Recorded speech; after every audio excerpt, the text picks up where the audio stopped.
what is the United States Third Amendment?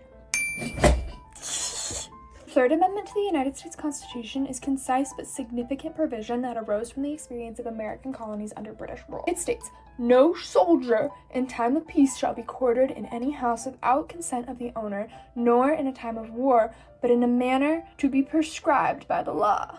Basically, we were fed up with unwanted house guests. Now, here's a deeper dive into the Third Amendment. The historical context behind it. The Third Amendment emerged from colonial grievances against the British authorities who forced colonists to quarter British soldiers in their home. The Quartering Act of 1765 and the subsequent laws required colonists to provide food, lodging, and other accommodation to British troops, often against their will. This practice was viewed as a violation of individual property rights and personal privacy. So there's protections against forced quartering. The Third Amendment enshrines the principle that the government cannot force citizens to quarter soldiers in their home without their consent. It reflects a commitment to protecting individual property rights and privacy, even in times of peace. This provision was particularly relevant in the aftermath of the American Revolutionary War, when the newly formed United States sought to establish a government that respected individual liberties. This is pretty much a limitation on governmental power. The Third Amendment serves as a check on the power of the government and the military, ensuring soldiers cannot use private residence or lodging without the owner's permission. This restriction helps prevent potential abuses of power and encroachments of personal freedom by the state. Now, there is a distinction between peacetime and wartime. The Third Amendment makes a distinction between the peacetime and wartime conditions. While it prohibits involuntary quartering of soldiers in private homes during times of peace without the owner's consent, it acknowledges that such quartering may be necessary during times of war. However, even in wartime, the manner in which soldiers are quartered must be prescribed by law, meaning that the quartering must be authorized and regulated by the government. So,